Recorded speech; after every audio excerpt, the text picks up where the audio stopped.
Hello friends, Pankaj Bhardwaj YouTube channel में आपका बहुत बहुत स्वागत है। हम बात कर रहे हैं रिएक्शन मैकेनिज्म की, जिसमें हम ऑलरेडी डिस्कस कर चुके हैं सब्स्टिट्यूशन रिएक्शंस और एलिमिनेशन रिएक्शंस। आज हम बात करेंगे एडिशन रिएक्शंस के बारे में, और जिसमें फर्स्ट केस लिया है मैंने न्यूक्लियोफिलिक एडिशन रिएक्शंस।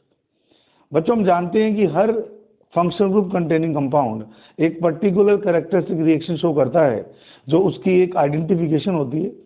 उसी तरह से एल्डिहाइड एंड कीटोन्स यानी कि कार्बोनिल कंपाउंड्स की जो कैरेक्टरिस्टिक रिएक्शन होती है उसे बोला जाता है न्यूक्लियोफिलिक एडिशन रिएक्शंस, जिसको NAR से भी डिनोट करते हैं। तो जितने भी कार्बोनिल कंपाउंड्स हैं वो जनरल रिएक्शन शो करते हैं, जिसमें उनका C double bond O participate करता है। जैसे मान लीजिए CO के साथ मैंने ENU की रिएक्शन करवाई, ये इलेक्ट्रॉन इधर मूव किए, O बनेगा पार्शियल नेगेटिवली चार्ज, कार्बन बनेगा पॉजिटिवली चार्ज। तो कार्बन के साथ तो इसका NU वाला पोर्शन न्यूक्लियोफाइल, और O के साथ इसका इलेक्ट्रोफिलिक साइड जुड़ जाएगी और हमें एक एडिशन प्रोडक्ट मिल जाएगा। एडिशन रिएक्शन में हम जानते हैं कि पाई बॉन्ड ब्रेक होता है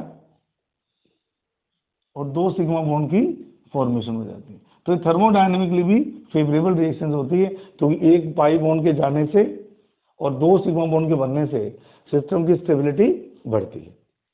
अब ये जो रिएक्शन मैंने लिखी है ये किस मैकेनिज्म के थ्रू होगी, इसको भी सीख लेते हैं। इसकी क्या मैकेनिज्म है। तो 2 स्टेप में रिएक्शन पूरी होती है। फर्स्ट स्टेप में जो कार्बोनिल ग्रुप है उसके ऊपर अटैक करता है न्यूक्लियोफाइल NU नेगेटिव, ये इसका RDS होता है, रेट डिटरमाइनिंग स्टेप। तो इलेक्ट्रॉन की मूवमेंट O की तरफ होगी तो O बनेगा नेगेटिवली चार्ज, C बनेगा पॉजिटिवली चार्ज। तो C पे तो NU अटैक करता है और O नेगेटिव आपका बन जाता है। अगर ये दोनों के दोनों ग्रुप डिफरेंट हो, जैसे ये R हो ये H हो, तो यहाँ पर भी वो डिफरेंट ग्रुप आएंगे।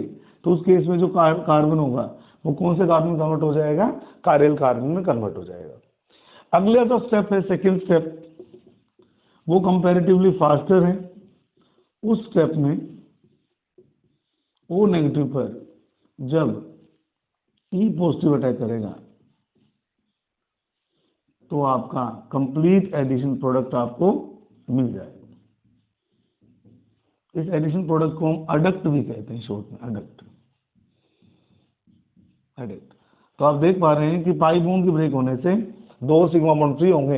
ऐसे रिएक्शन को हम बोलते हैं एडिशन रिएक्शंस। और क्योंकि स्लो स्टेप में न्यूक्लियोफाइल अटैक कर रहा है तो इन रिएक्शंस को न्यूक्लियोफिलिक एडिशन रिएक्शन कहा जाता है। जहां तक कार्बोनिल कंपाउंड्स के रिएक्टिविटी ऑर्डर का सवाल है कि कौन सा कार्बोनिल कंपाउंड ज़्यादा रिएक्टिव है, कौन सा कम रिएक्टिव है, तो आप फर्स्ट स्टेप में देख रहे हैं कि फर्स्ट स्टेप में न्यूक्लियोफाइल अटैक कर रहा है।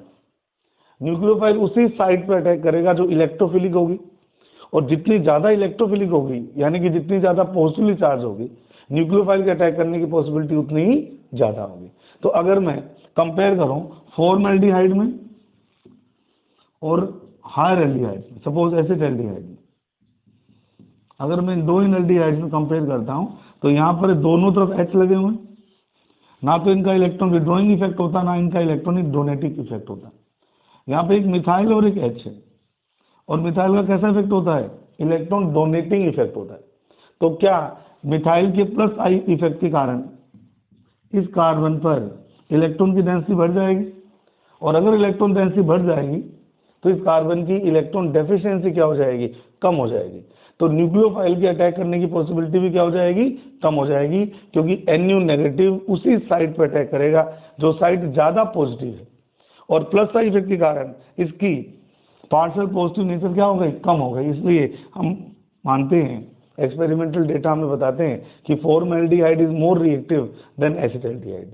इसका मतलब ये हुआ कि इन रिएक्शंस की जो रिएक्टिविटी है बच्चों, इन रिएक्शंस की जो रिएक्टिविटी है वो इलेक्ट्रॉन डोनेटिंग इफेक्ट वालों से तो घटेगी और इलेक्ट्रॉन विड्रॉइंग इफेक्ट रखने वाले ग्रुप से बढ़ेगी। तो मैं लिख रहा हूँ कि इलेक्ट्रॉन विड्रॉइंग ग्रुप अगर लगे होंगे तो रिएक्टिविटी ज़्यादा होगी, और इलेक्ट्रॉन डोनेटिंग ग्रुप लगे होंगे तो रिएक्टिविटी क्या होगी, कम होगी। इस बिहाफ पर अगर हम बात करें इलेक्ट्रॉन विड्रॉइंग ग्रुप में, तो इलेक्ट्रॉन विड्रॉइंग ग्रुप में तो -m, -h, -i तीनों आते हैं। उसी तरह से इलेक्ट्रॉन डोनेटिंग में भी +m, +h और +i दोनों तीनों टाइप के ग्रुप आते हैं। जो रेजोनेंस के थ्रू इलेक्ट्रॉन देते हैं वो +m, और जो रेजोनेंस के थ्रू इलेक्ट्रॉन ले लेंगे उन्हें क्या बोलते हैं हम, -i इफेक्ट वाले ग्रुप।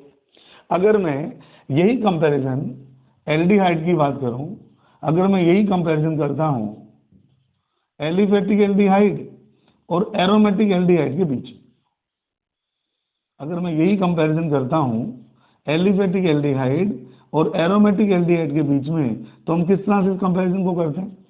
एलिफेटिक एल्डिहाइड में मैंने बोला कि इस मिथाइल का +i इफेक्ट है, इसलिए ये इस कार्बन को लेस इलेक्ट्रॉन डेफिशिएंट कर देगा, जिससे रिएक्टिविटी कम होगी।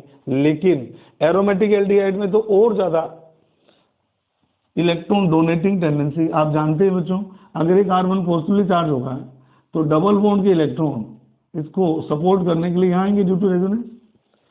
इस कंपाउंड में CO ग्रुप का तो है -m इफेक्ट, और एरोमेटिक रिंग का कौन सा इफेक्ट आ रहा है बेटे, +m।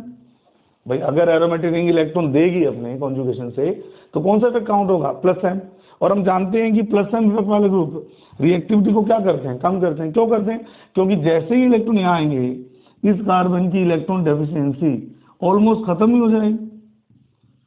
ऑक्सीजन ने इलेक्ट्रॉन लिए, ये H है, ये डबल बॉन्ड के इलेक्ट्रॉन यहाँ आ गए और यहाँ पर आ गया पॉजिटिव चार्ज, ये डबल बॉन्ड, ये डबल बॉन्ड।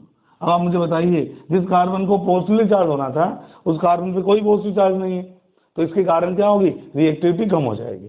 तो दूसरा कॉन्सेप्ट क्या सीखना है कि एलिफेटिक एल्डिहाइड्स में और एरोमेटिक एल्डिहाइड्स में ज्यादा रिएक्टिव कौन होते हैं, एलिफेटिक एल्डिहाइड ज्यादा रिएक्टिव है और एरोमेटिक एल्डिहाइड कम रिएक्टिव है। क्यों, क्योंकि यहाँ जो ग्रुप लगा हुआ है उसका केवल +i इफेक्ट है, लेकिन यहाँ जो ग्रुप लगा हुआ है उसका कौन सा इफेक्ट है, +m, प्लस मेसोमेरिक इफेक्ट। और आप सब जानते हैं +m ज्यादा स्ट्रॉन्ग होता है +i की कंपैरेटिवली, यानी कि ये ज्यादा इलेक्ट्रॉन डेफिशिएंसी को कम कर देगा, किसकी कंपैरेटिवली, +i की कंपैरेटिवली। तो दो बातें याद रखनी है कि सबसे ज्यादा रिएक्टिव है फॉर्मल्डिहाइड, और जितने भी एल्डिहाइड्स हैं उनकी रिएक्टिविटी क्या होती है, कम।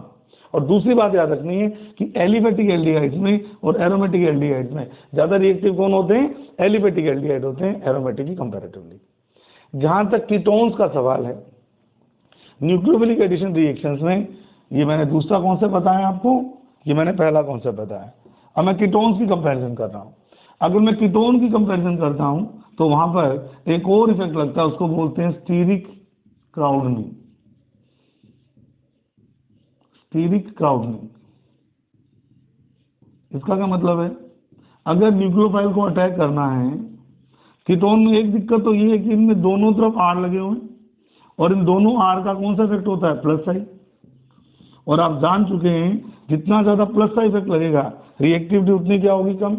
एक कारण तो ये है कीटोन्स के कम रिएक्टिव होने के, और दूसरा कारण ये है कि क्योंकि R ग्रुप की स्टीरिक क्राउडनिंग हाइड्रोजन से ज्यादा मानी जाती, यानी कि अगर कीटोन लगा होगा तो इन दोनों R के कारण, ज्यादा स्टीरिक क्राउडनिंग के कारण न्यूक्लियोफाइल के अटैक करने की जो पॉसिबिलिटी होती है, एक तरह से जो ईज होती है, कितनी आराम से वो अटैक कर सकता था, वो ईज क्या हो जाती है, कम हो जाती है। तो इस कारण से भी, दोनों कारणों से भी कीटोन की न्यूक्लियोफिलिक एडिशन रिएक्शन कंपैरेटिवली क्या होती है, स्लोअर होती है। तो ये तीन कॉन्सेप्ट आपको याद रखने हैं।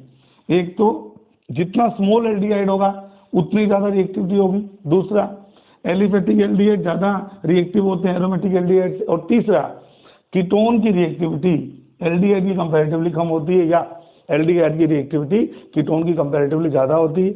अगर इस CO ग्रुप के साथ में कोई इलेक्ट्रॉन विड्रॉइंग ग्रुप लग जाए, इलेक्ट्रॉन खींचने वाला ग्रुप लग जाए, तो इनकी रिएक्टिविटी क्या होती है, बढ़ जाती है। फोर्थ पॉइंट में यही इंडिकेट कर देता हूं। जैसे अगर मैं कहता हूं मेरे पास एक तो है CH3CH, मेरे पास एक ग्रुप है CH3CH, फॉर्मल्डिहाइड है, और एक मेरे पास ग्रुप है CCl3CH, एक ग्रुप मेरे पास है CCl3CH। ये वाला पोर्शन तो सेम ही है, कंपेरिजन क्या करूं इसके, तो यहाँ पर CH3 का ओवरऑल कौन सा इफेक्ट है, +i इफेक्ट है। CH3 का कैसा इफेक्ट है, +i इफेक्ट है। लेकिन अब यहाँ जानते हैं कि क्योंकि तीनों Cl का स्ट्रॉन्ग माइनस आई इफेक्ट होता है, इसलिए इस पूरे ग्रुप का ओवरऑल कौन सा इफेक्ट काउंट होगा, इस पूरे ग्रुप का भी overall minus I effect count होगा। और मैंने बोल दिया आपको रिएक्टिविटी में माइनस आई इफेक्ट लगा होगा, उसकी रिएक्टिविटी प्लस आई वालों से क्या होगी, ज्यादा होगी। तो जितने ज्यादा इलेक्ट्रॉन विड्रॉइंग ग्रुप लगे होंगे बच्चों, माइनस आई कैसा होता है, इलेक्ट्रॉन विड्रॉइंग ग्रुप, उतनी ज्यादा रिएक्टिविटी भी क्या होती है, ज्यादा होती है। तो चौथा कॉन्सेप्ट ये कि एसिटाल्डिहाइड और ट्राइक्लोरोएसिटाल्डिहाइड में ज्यादा रिएक्टिव कौन है, ट्राइक्लोरोएसिटाल्डिहाइड ज्यादा रिएक्टिव है और एसिटाल्डिहाइड कम रिएक्टिव है। तो इन 4 पॉइंट्स के थ्रू हम इनका एक रिएक्टिविटी ऑर्डर बनाते हैं। इन सभी कॉन्सेप्ट्स के थ्रू मैं बता सकता हूं कि इन रिएक्शंस के लिए कार्बोनिल कंपाउंड्स का रिएक्टिविटी ऑर्डर क्या है। तो सबसे पहले हमने स्मॉलर एल्डिहाइड लेने कार्बोनिल कंपाउंड्स का रिएक्टिविटी ऑर्डर, कार्बोनिल कंपाउंड्स का न्यूक्लियोफिलिक एडिशन रिएक्शंस के लिए रिएक्टिविटी ऑर्डर क्या है। तो सबसे ज्यादा रिएक्टिव होते हैं फॉर्मल्डिहाइड, उससे कम रिएक्टिव होते हैं हायर एल्डिहाइड, उससे कम रिएक्टिव होते हैं aromatic aldehyde, lower aldehyde, higher aldehyde, aromatic aldehyde. उससे भी कम रिएक्टिव होते हैं कीटोन्स। कौन सी कीटोन्स, एलिफेटिक कीटोन्स। और सबसे कम रिएक्टिव होती हैं एरोमेटिक कीटोन्स। इसमें एक एरोमेटिक ग्रुप लगा और एक एलिफेटिक, और अगर दोनों तरफ एलिफेटिक लग जाएंगे तो उसकी रिएक्टिविटी सबसे कम। तो ये कार्बोनिल कंपाउंड्स की रिएक्टिविटी का ऑर्डर है, ये कार्बोनिल कंपाउंड्स की रिएक्टिविटी का ऑर्डर है। आइए देखते हैं ये कौन कौन सी न्यूक्लियोफिलिक एडिशन रिएक्शन शो करते हैं। कार्बोनिल कंपाउंड्स कौन कौन सी न्यूक्लियोफिलिक एडिशन रिएक्शन शो करते हैं, तो वन बाय वन हम देखते हैं।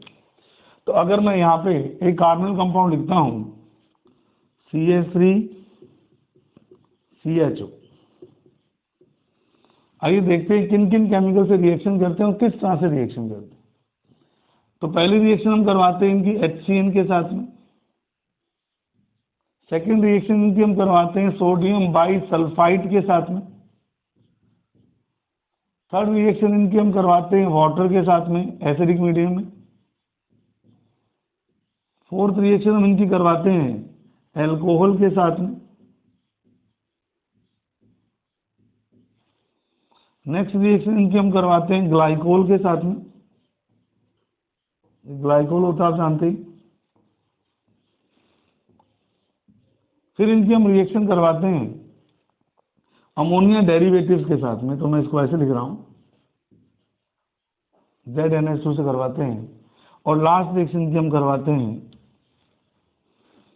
अमोनिया और प्राइमरी अमीन्स के साथ,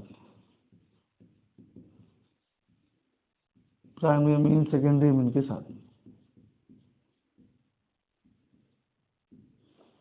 तो आपको रिएक्शन नंबर 1, 2, 3, 4, 5, 6 एंड 7 रिएक्शन देखने को मिलती है। मैकेनिज्म के बाद हम बात करते हैं न्यूक्लियोफिलिक एडिशन रिएक्शंस के एग्जांपल के बारे में। सबसे पहले हम बात करते हैं एडिशन विद HCN। जब कार्बोनिल कंपाउंड्स को हाइड्रोसाइनिक एसिड के साथ में एडिशन करवाया जाता है तो O नेगेटिवली चार्ज होने के कारण ये OH से बॉन्ड बनाएगा और C पॉजिटिव चार्ज होने के कारण CN से बॉन्ड बनाएगा। ऐसे कंपाउंड्स जिनमें OH और CN दोनों प्रेजेंट्स होते हैं उनको हम कॉमन नेम में साइनोहाइड्रीन्स कहते हैं। साइनोहाइड्रीन की 3 रिएक्शन बड़ी इंपॉर्टेंट है कि जो साइनाइड ग्रुप है इसका जब हम पार्शियल हाइड्रोलाइसिस करते हैं तो 2 मोल वाटर इससे जोड़ते हैं। जब इसका पार्शियल हाइड्रोलाइसिस करते हैं तो वाटर के 2 मोल जोड़ते हैं HOH HOH। आप जानते हैं कि एक वाटर मोलिक्यूल बाहर निकल जाएगा तो ये C डबल बॉन्ड O बन जाएगा और सिंगल बॉन्डेड NH2। तो इन कंपाउंड को बोलते हैं हम एमाइड्स। तो जब इनका पार्शियल हाइड्रोलाइसिस किया जाता है 2 मोल वाटर से बेसिक मीडियम में तो CN का कन्वर्जन हो जाता है एमाइड में। अगर मैं कंप्लीट हाइड्रोलाइसिस करता हूं CH का मतलब कंप्लीट हाइड्रोलाइसिस, तो क्या होगा, ट्रिपल बॉन्ड N है, तीनों बॉन्ड तोड़ दीजिए HOH OH, HOH। तो अमोनिया तो रिलीज होके बाहर हो जाएगी, -NH3, और हमारे पास में एक वाटर मॉलिक्यूल तो निकलना ही है, तो C double bond OH carboxylic acid की फॉर्मेशन हो जाती है, OH, और यहाँ पर क्या आ जाएगा, कार्बोक्सिलिक एसिड। और अगर मैं यहाँ एसिटाल्डिहाइड लेता हूँ तो इन सभी वैलेंसीज पर CH3 और H आएंगे। क्या आपको ये लैक्टिक एसिड का फॉर्मूला दिखाई दे रहा है? क्या ये कार्बन कारियल कार्बन है? तो जो एसिड बनेगा वो कौन सा है? लैक्टिक एसिड की फॉर्मेशन हो जाएगी, जो कि ऑप्टिकली एक्टिव होता है क्योंकि इसमें कारियल कार्बन है। एक और रिएक्शन है, रिडक्शन करते हैं हम। जब साइनाइड का रिडक्शन किया जाता है तो इसके दो बॉन्ड को ब्रेक करते हैं, एक बॉन्ड को ब्रेक करेंगे HH, दूसरे बॉन्ड को ब्रेक करेंगे HH, तो कंपाउंड क्या बनेगा? CH2 single bond NH2। तो अगर यहाँ लगा दूं CH3, यहाँ H, यहाँ OH, तो CN की कन्वर्जन किस में करूंगा? CH2NH2 में। तो इस तरह के एमीन की फॉर्मेशन हो जाती है। तो साइनाइड की 3 रिएक्शन आपको याद रखनी है। पार्शियल हाइड्रोलाइसिस से CN एमाइड में कन्वर्ट होता है, कंप्लीट हाइड्रोलाइसिस से CN कार्बोक्सिलिक में कन्वर्ट होता है, और रिडक्शन से CN प्राइमरी अमीन में कन्वर्ट होता है। ये इसकी फर्स्ट रिएक्शन है। सेकेंड रिएक्शन में, जो कि बहुत इंपॉर्टेंट है, हम बात करेंगे रिएक्शन विद सोडियम बाइसल्फाइड के बारे में। Reaction with sodium bisulphide, reaction with sodium bisulphide. Second example is reaction with sodium bisulphide, reaction with sodium bisulphide. बच्चों इस रिएक्शन में एंड में व्हाइट क्रिस्टलाइन सॉलिड बनता है। इस रिएक्शन में एंड में व्हाइट क्रिस्टलाइन सॉलिड बनता है, और अगर मैं इसका फर्दर हाइड्रोलाइसिस करवा दूं तो वापस मुझे कोरेस्पोंडिंग कार्बोनिल कंपाउंड्स मिल जाते हैं। इस रिएक्शन की खासियत क्या है कि इस रिएक्शन में जब हम रिएक्शन कराएंगे तो एक एडिशनल प्रोडक्ट बनेगा, उसको हम व्हाइट क्रिस्टलाइन अडक्ट बोलते हैं, और अगर उस अडक्ट को वापस हाइड्रोलाइज करवा दिया जाए तो कोरेस्पोंडिंग कार्बोनिल कंपाउंड वापस बन जाते हैं। तो इस रिएक्शन का यूज मिक्सचर में से कार्बोनिल कंपाउंड्स के सेपरेशन में और इनके प्योरिफिकेशन में किया जाता है। तो इस बात को आप याद रखिएगा, ये रिएक्शन बहुत इंपॉर्टेंट है, एडिशन विद सोडियम बाइसल्फाइड। आइए देखते हैं रिएक्शन कैसे होती है। सपोज मैंने CH3CHO की रिएक्शन करवाई NaHSO3 के साथ, और इसका नाम क्या है? Sodium bisulphide. मेरी बात ध्यान से सुनिएगा। तो जैसा कि आप एक्सपेक्ट कर रहे हो, Na लगेगा इसके ऊपर और ये लगेगा यहाँ पर, तो फाइनली आपका बनता है CH3CHONA और SO3H। लेकिन इस रिएक्शन में एक और बड़ा इंपॉर्टेंट स्टेप हो जाता है, उसे बोलते हैं हम प्रोटोन ट्रांसफर। इस रिएक्शन में एक बहुत इंपॉर्टेंट स्टेप होता है प्रोटोन ट्रांसफर। ये जो H+ है ये O- के पास में, और सोडियम इधर आ जाता है। तो एक तरह से जो आपका फाइनल प्रोडक्ट बनता है वो बनता है CH3CH, O के साथ क्या लगाएंगे अब? H, क्योंकि H आ चुका है उसका, और SO3 के साथ क्या लगाएंगे? Na। इसे बोलते हैं बच्चों बाई सल्फाइड एडिशन प्रोडक्ट, या बाई सल्फाइड अडक्ट भी कह देते हैं। एडिशन प्रोडक्ट को शॉर्ट में हम क्या बोलते हैं? अडक्ट। ये होता है व्हाइट क्रिस्टलाइन सॉलिड। ये जो कंपाउंड होता है ये होता है व्हाइट क्रिस्टलाइन सॉलिड। इस रिएक्शन की मैकेनिज्म की एक बहुत इंपॉर्टेंट बात मैं आपको यहां बता रहा हूं, क्योंकि जनरली लगता है या क्वेश्चन भी पूछे जाते हैं कि ये इस कंपाउंड में ये जो बॉन्ड बना हुआ है कार्बन के साथ में SO3H का, इसमें C के साथ O की बॉन्डिंग है या C के साथ S की बॉन्डिंग। तो उसको देखने के लिए एक छोटा सा मैकेनिज्म का स्टेप है जो आपको करना चाहिए। अगर मान लीजिए मैं कहता हूं मेरे पास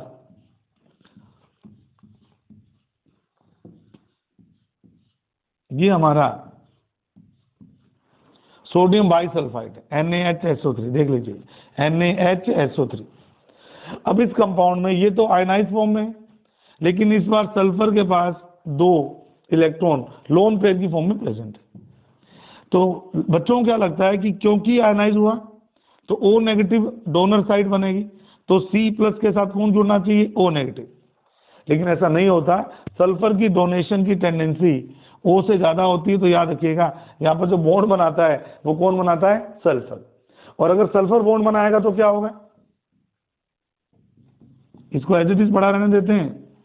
ये एक बार के लिए O नेगेटिव लिख दीजिए, क्योंकि जब इलेक्ट्रॉन गए होंगे तो ये माइनस बना होगा, ये प्लस बना होगा। तो इस C प्लस के साथ किसने बॉन्ड बनाया? सल्फर। S डबल बॉन्ड हो, आगे आ जाइए, OH, S double bond OH और O नेगेटिव, O नेगेटिव। मेरे बात ध्यान से सुनिएगा, O नेगेटिव। तो यहां पर इस H का ट्रांसफर हो जाएगा इधर, और इसके जो इलेक्ट्रॉन है वो कहां जाएंगे? इन दोनों के बीच में। देख लीजिए अच्छे से। तो क्या होगा? ये H अगर ट्रांसफर हो जाए और ये O के ऊपर नेगेटिव आ जाए, तो आपका डबल बॉन्ड आ जाए, तो क्या बनेगा? तो आपकी जो स्ट्रक्चर बनेगी इंटरमीडिएट की, बहुत ध्यान से देखिएगा, CH3CH। तो O के ऊपर तो भेज दो H, और ये जो S है इसका ये वाला पार्ट तो नेगेटिव है, लेकिन ये डबल बॉन्ड बन गया ना, और एक डबल बॉन्ड ये हो गया। यानी कि इससे प्रूव हो गया कि जो बॉन्डिंग करता है वो सल्फर करता है। तो ये कंपाउंड देख लीजिए और ये वाला कंपाउंड देख लीजिए, एक ही बात है। ये जो आप Na लगाएंगे वो कहाँ लगा देंगे हम? यहाँ पर आपका Na आ जाएगा। तो याद रखिएगा सल्फर डोनर साइट होती है, यहाँ पर ऑक्सीजन डोनर साइट नहीं होती।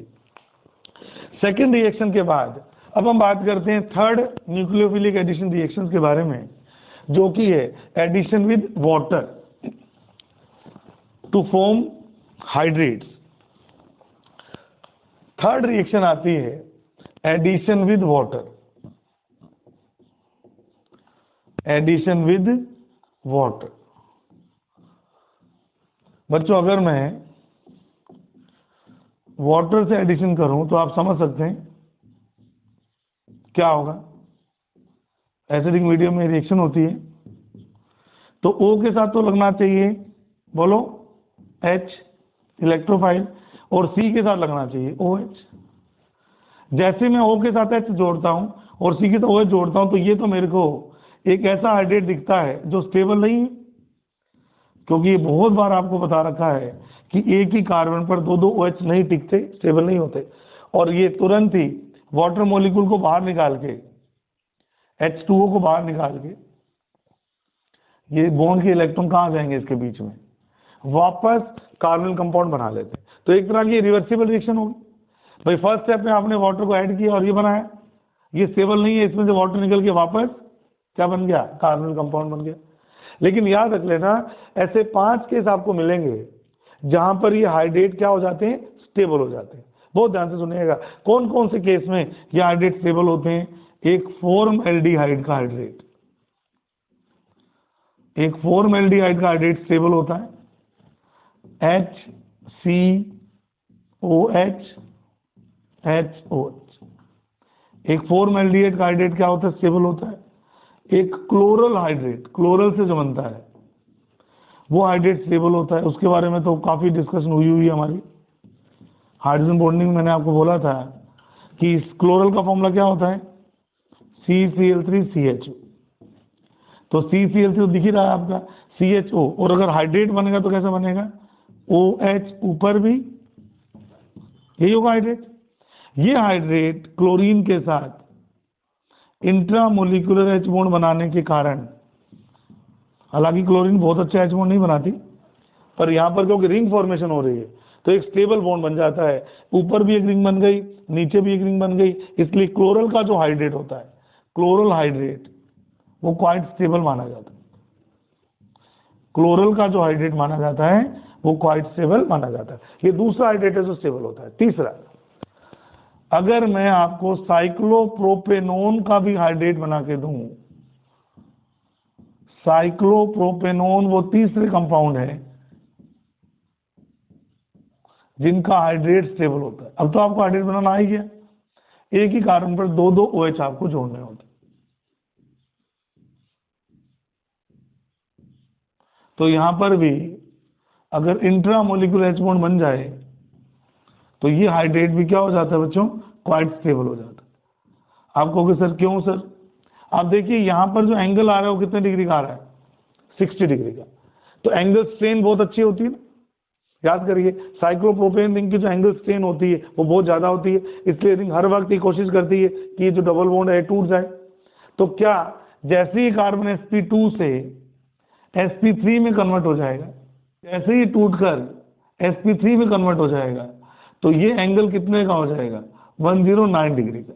तो एंगल स्ट्रेन की वैल्यू क्या हो जाएगी, थोड़ी सी कम हो जाएगी। तो इंट्रामोलिकुलर बॉन्ड बनने के कारण रिंग में स्ट्रेन कम हो जाता है, इसलिए यहां पर भी हाइड्रेट स्टेबल होता है। एक बहुत इंपॉर्टेंट केमिकल है, उसे बोलते हैं हम निनहाइड्रीन। एक बहुत इंपॉर्टेंट केमिकल है, उसे बोलते हैं हम निनहाइड्रीन। इसका जो हाइड्रेट होता है वो भी स्टेबल होता है।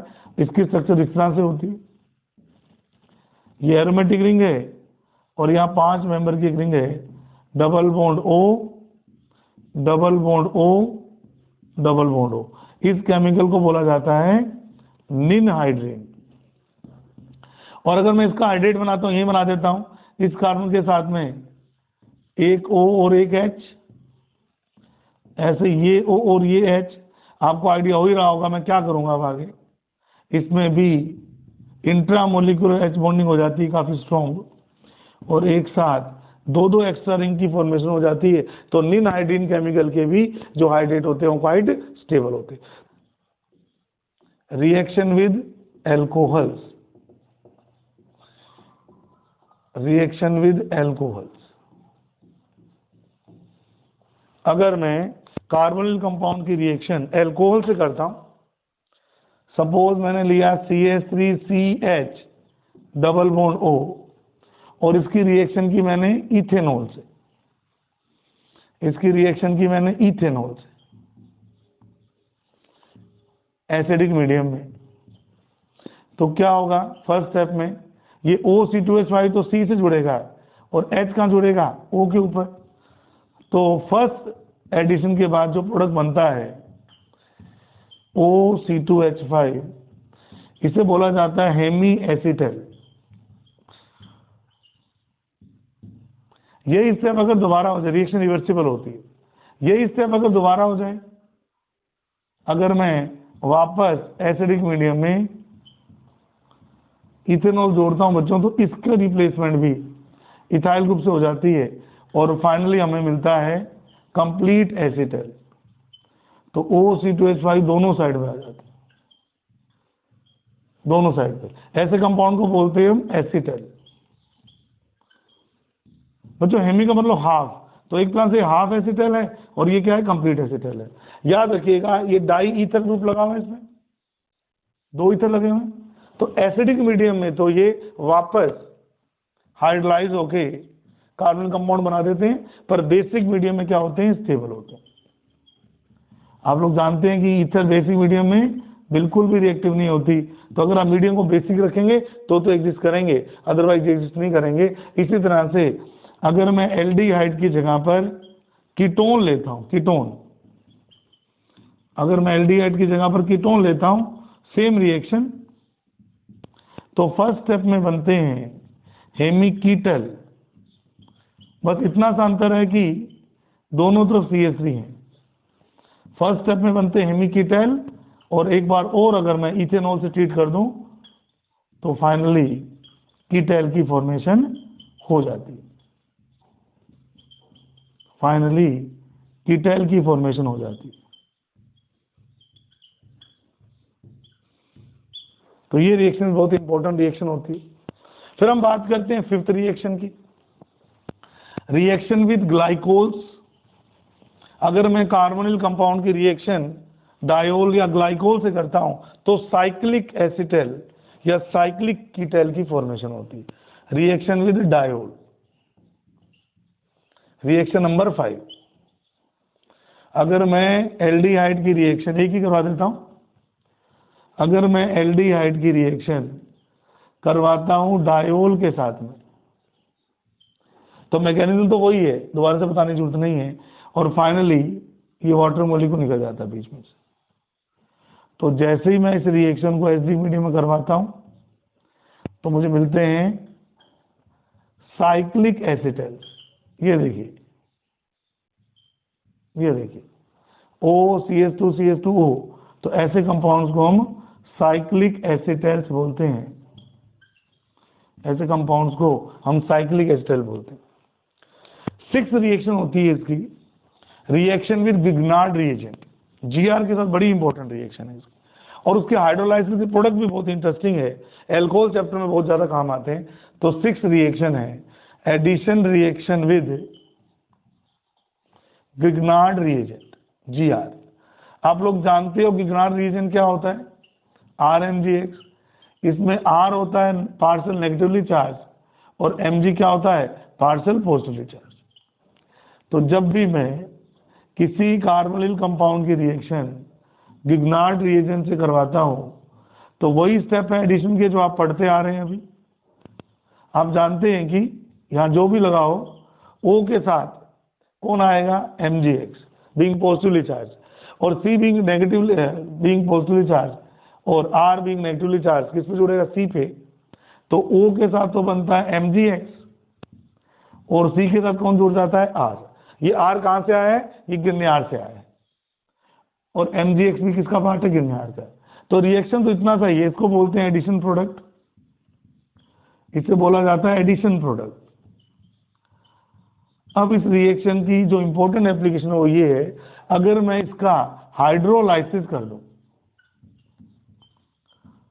तो सबसे पोलर बॉन्ड यही है, O के साथ H और Mg के साथ OH। तो आप देखेंगे कि एल्कोहल बन जाएंगे इसमें आप, और साथ में MgX और OH बाहर निकल जाएंगे। देखिएगा O के साथ मैंने H जोड़ दिया OH, और Mg के साथ OH जोड़ दिया, तो क्या आपको दिखाई दे रहे हैं, ये क्या बन रहे हैं, एल्कोहल बन रहे हैं। अब अलग अलग कार्बोनिल कंपाउंड अगर लेता जाऊंगा तो अलग अलग एल्कोहल बनेंगे। कैसे, अगर मैं लेता हूं फॉर्मल्डिहाइड तो यहां पे भी वही 2 H आएंगे, यहां पे भी 2 वही H आएंगे, और यहां पे भी 2 वही H आएंगे। बोलिए कौन सा एल्कोहल बनेगा, प्राइमरी एल्कोहल, RCH2OH। कौन सा एल्कोहल बनेगा, प्राइमरी एल्कोहल। अगर मैं फॉर्मल्डिहाइड की जगह पर हायर एल्डिहाइड लेता हूं, कोई R ले लेता हूं, तो यहां पर भी क्या आएगा, R, और यहां पर भी क्या आएगा, R। अब ये कौन सा एल्कोहल है, RCROH। ये जो OH वाला कार्बन है ये सेकेंडरी कार्बन नहीं है क्या, ये देखिए। तो उस केस में कौन से एल्कोहल बन जाते हैं, सेकेंडरी एल्कोहल। और अगर मैं कीटोन्स ले लेता हूं, यानी कि दोनों तरफ R, तो मुझे बोलने की जरूरत नहीं है कि ये जो एल्कोहल बनेंगे इसमें OH के साथ वाला कार्बन में 3 R लगे होंगे, तो कौन सा एल्कोहल बन जाएगा, टर्शियरी एल्कोहल बन जाएगा। तो इसको हम याद भी रख सकते हैं कि अगर हम फॉर्मल्डिहाइड लेते हैं, ये सब बातें याद भी करनी होती। फॉर्मल्डिहाइड की रिएक्शन अगर करवाता हूं RMgX के साथ में और फिर करवा देता हूं हाइड्रोलाइसिस, तो बनता है 1 डिग्री एल्कोहल। अगर मैं हायर एल्डिहाइड की रिएक्शन करवाता हूं, एसिटाल्डिहाइड से लेकर और आगे किसी भी करवाइए RMgX के साथ में, तो बनते हैं सेकेंडरी एल्कोहल। और अगर मैं यही रिएक्शन, सेम रिएक्शन कीटोन की करवाता हूं RMgX के साथ में, हाइड्रोलाइसिस करना जरूरी है बच्चों लास्ट में, ये हाइड्रोलाइसिस के लिए मैं लगा रहा हूं, तो कौन सा एल्कोहल बनता है, 3 डिग्री एल्कोहल की फॉर्मेशन हो जाती है। इस बनने वाले प्राइमरी एल्कोहल की स्ट्रक्चर आती है RCH2OH, यानी कि ये जो R आता है वो कहां से आता है बेटे, GR से आता है। इसकी जो स्ट्रक्चर होती है सेकेंडरी एल्कोहल की, वो ये होती है। इसमें एक R तो कहां से आया था, ये वाला R कहां से आया था, एल्डिहाइड से, और ये वाला R कहां से आता है, गिरनियार से। तो एक R तो आता है एल्डिहाइड से, एक R तो आता है एल्डिहाइड से, और एक R कौन सा है, जो आता है गिरनियार से। और अगर मैं 3 डिग्री एल्कोहल बनाता हूं तो RCRROH, एक R तो आता है गिरनियार से, और ये जो 2 R होते हैं, 2 R वो किससे आते हैं, कीटोन से। तो ये भी हमें पता होना चाहिए कि प्राइमरी अल्कोहल हमेशा कौन सा बनेगा, RCH2OH। इसमें R कहां से आएगा, GR से, और CH2OH वाला पोर्शन कहां से आएगा, फॉर्मेल्डिहाइड से। सेकेंडरी अल्कोहल में 2 R आएंगे, याद रखना है। एक R कौन सा होगा, GR का, और दूसरा R कौन सा होगा, एल्डिहाइड का। और अगर कीटोन से रिएक्शन करके 3 डिग्री अल्कोहल बनते हैं तो 3 R आएंगे, जिसमें से 2 एल्काइल ग्रुप तो आएंगे कीटोन से और 1 R किससे आएगा, विन्यास से। तो ये रिएक्शन भी बहुत इंपॉर्टेंट रिएक्शन मानी जाती है। और लास्ट रिएक्शन है 7th reaction, reaction with ammonia derivatives. ये बहुत डिटेल्ड रिएक्शन, आराम से इसको पढ़ते हैं। Reaction with ammonia derivatives. तो पहले तो मैं अमोनिया डेरिवेटिव की जनरल रिएक्शन लिखता हूं आपके सामने, फिर मैं इसको एग्जाम्पलीफाई करूंगा। मेरी बात ध्यान से सुनिएगा।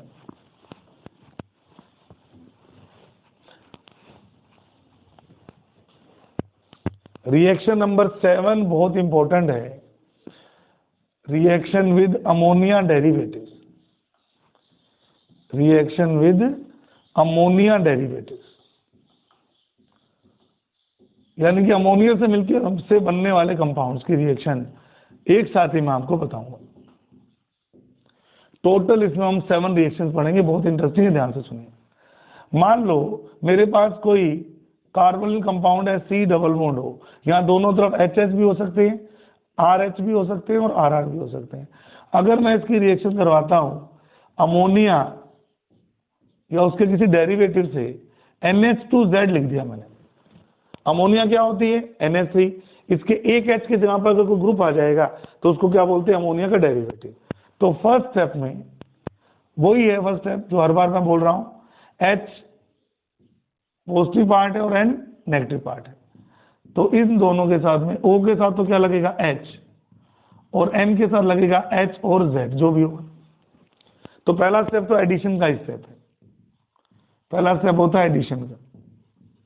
लेकिन जो दूसरा स्टेप होता है इसमें हीटिंग करने के बाद में, वो होता है एलिमिनेशन का स्टेप। कैसे, उस स्टेप में एक बार के लिए मैं समझाने के लिए NH ऐसे लिख देता हूं, कोई फर्क थोड़ी है, ऐसे लिख देता हूं। तो दूसरे स्टेप में ये वाला वाटर बाहर निकल जाता है, और जैसे ही अल्फा बीटा एलिमिनेशन होता है तो कंपाउंड क्या बनेगा, डबल बॉन्ड किसके बीच में आएगा बच्चों, C डबल बॉन्ड N और Z। इसको, इस स्टेप को बोलते हैं एलिमिनेशन। ध्यान से सुनिएगा, अमोनिया डेरिवेटिव से जब इनकी रिएक्शंस होती है तो 2 स्टेप होते हैं। पहला तो सिंपल एडिशन, और हीटिंग करने के बाद ये एलिमिनेशन हो जाता है। ये दोनों सिग्मा बॉन्ड अगर चले जाएंगे तो बीच में पाई बॉन्ड आ जाएगा, ये हो जाएगा एलिमिनेशन। और फाइनली अगर मैं इसी से इसको बताऊं तो इसकी एक ट्रिक बड़ी सिंपल सी आपको याद रखनी है कि C डबल बॉन्ड O में अमोनिया का जो NH2 वाला पार्ट है उसका वाटर निकाल लो आप। ट्रिक है ये इसकी, कंप्लीट रिएक्शन तो वही है जो मैं आपको बता रहा हूं। ट्रिक क्या कहती है कि आप इससे डायरेक्ट अगर वाटर मॉलिक्यूल निकाल देंगे तो आप देखना वही कंपाउंड बनेगा जो मैंने बनाया था। ये H2 बाहर निकाल दीजिए, C डबल बॉन्ड N और Z, तो यू विल फाइंड ये आपका फाइनल प्रोडक्ट बन जाए। यानी कि रिएक्शन में क्या करना है आपको, NH2 के H2O को बाहर निकाल के, और जो भी डेरिवेटिव वाला पार्ट हो जो कि Z वाला पार्ट हो उसको आप उस डबल बॉन्ड की एंड से जोड़ देना। तो ये सारी रिएक्शन सातों की सातों इस मैकेनिज्म को फॉलो करती हैं। आइए शॉर्ट में देखते हैं कि कौन कौन से कंपाउंड आपको मिलते हैं इसमें। मैकेनिज्म सीखने के बाद अब ये 7 रिएक्शन है जो उसी मैकेनिज्म को फॉलो करती है। ये 7 अलग अलग केमिकल्स हैं जिनके एडिशन एलिमिनेशन प्रोडक्ट भी आपको याद रखने हैं। आइए ये 7 केमिकल कौन कौन से हैं। अमोनिया लिया मैंने, अमोनिया के H की जगह पे R ले लिया, Z का मतलब R हो गया, प्राइमरी अमीन, हाइड्रोक्सिल अमीन, हाइड्रेजीन, फिनाइल हाइड्रेजीन। और ये ऐसी फिनाइल हाइड्रेजीन है जिसकी 2 नंबर पोजीशन पर और 4 पर NH2 लगा हुआ है, 2,4-डाइनाइट्रो फिनाइल हाइड्रेजीन, और इसको बोला जाता है सेमी कार्बेजाइड। अगर मैं इन केमिकल की रिएक्शन करवाऊं तो आप देखेंगे इन सभी में मैं H2O निकालूंगा, सभी में। ये इसका H2O, H2O, H2O, H2O, सभी का अगर मैं H2O बाहर निकालता हूं तो प्रोडक्ट क्या बनेंगे, देख लीजिए। ये C डबल बॉन्ड NH, इन कंपाउंड्स को बोलते हैं इमीन। इन सब के नाम याद रखिएगा आप लोग, इसे बोलते हैं इमीन। अगर ये वाटर निकल जाएगा, तो NH की जगह क्या आ जाएगा R। इसको बोलते हैं एल्काइल इमीन। बच्चों इमीन का मतलब होता है C double bond N, alkyl imine. ये जब निकल जाएगा तो इससे बन जाएगा ऑक्सिम। आपको याद होगा ऑक्सिम आपने कई जगह पढ़ा हुआ है, ज्योमेट्रिकल आइसोमर में भी पढ़े हुए हैं ऑक्सिम्स। और ऑक्सिम की बड़ी इंपॉर्टेंट रिएक्शन एसिडिक मीडियम में, ये रीअरेंजमेंट हो जाता है इसका और N सब्स्टिट्यूटेड एमाइड्स बनते हैं और उस रिएक्शन का नाम होता है बैकमान्स रीअरेंजमेंट। उस रिएक्शन का नाम होता है बैकमान्स रीअरेंजमेंट। तो आप इस रिएक्शन को देखिएगा और मुझे कमेंट करिएगा आपने कहाँ देखी इस रिएक्शन को। फिर इसकी रिएक्शन करवाते हैं तो डबल बॉन्ड N और NH2। इस कंपाउंड को बोला जाता है फिनाइल हाइड्रेजिन। इस कंपाउंड को बोला जाता है फिनाइल हाइड्रेजिन। वापस वही डबल बॉन्ड N NH के साथ में रिंग, सॉरी इसे बोला जाता है हाइड्रेजोन। हाइड्रेजीन से क्या बनता है हाइड्रेजोन। इसे बोला जाता है फिनाइल हाइड्रेजोन। इसकी जब रिएक्शन करवाई जाती है तो ऑरेंज कलर का एक प्रेसिपिटेट मिलता है। इस रिएक्शन का यूज भी आप कार्बोनिल कंपाउंड की टेस्टिंग में कर सकते हैं। ऑरेंज प्रेसिपिटेट मिलता है इसका, तो इस टेस्ट को हम ब्रैडीज रिएजेंट टेस्ट भी कहते हैं। बट इंपॉर्टेंट है, ब्रैडीज रिएजेंट टेस्ट का मतलब जब कार्बोनिल कंपाउंड की रिएक्शन 2,4-डाइनाइट्रो फिनाइल हाइड्रोजन से करवाई जाती है, जिसको ब्रैडीज रिएजेंट कहते हैं, तो ऑरेंज कलर का पीपीटी बनता है। इसका नाम है 2,4-डाइनाइट्रो फिनाइल हाइड्रेजोन। तो इस टेस्ट से हम एल्डिहाइड कीटोन की पहचान कर सकते हैं। और लास्ट सेमी कार्बेजाइड से जो कंपाउंड बनता है उसे बोलते हैं सेमी कार्बेजोन। ये जो कंपाउंड बनता है इसका नाम है सेमी कार्बेजोन। तो ये 7 रिएक्शंस हैं। इन सभी में ही हीटिंग करूंगा और वाटर बाहर निकलेगा सभी रिएक्शंस में। तो एक बार रिवाइज कर लें। अमोनिया की एडिशन एलिमिनेशन से क्या बनते हैं इमीन। प्राइमरी इमीन से क्या बनते हैं एल्काइल अमीन। हाइड्रोक्सिल अमीन से क्या बनते हैं ऑक्सिन्स। हाइड्रोजन से क्या बनते हैं हाइड्रेजोन्स। फिनाइल हाइड्रोजन से क्या बनते हैं फिनाइल हाइड्रेजोन्स। 2,4-डाइनाइट्रो फिनाइल हाइड्रोजन से क्या बनते हैं 2,4-डाइनाइट्रो फिनाइल हाइड्रोजोन्स। सेमी कार्बेजाइड से क्या बनते हैं सेमी कार्बेजोन्स। तो ये 7 रिएक्शंस हैं जो एक जैसे मैकेनिज्म से की जाती है। तो न्यूक्लियोफिलिक एडिशन रिएक्शंस में आपको इतनी रिएक्शन याद करनी है। याद करिए स्टार्टिंग से HCN से रिएक्शन, सोडियम बाइसल्फाइड से रिएक्शन, वाटर से रिएक्शन, एल्कोहल से रिएक्शन, ग्लाइकोल से रिएक्शन, गिरनियार से रिएक्शन और लास्ट में अमोनिया के डेरिवेटिव से रिएक्शन। अगले वीडियो में हम बात करेंगे इलेक्ट्रोफिलिक एडिशन के बारे में। Thank you so much.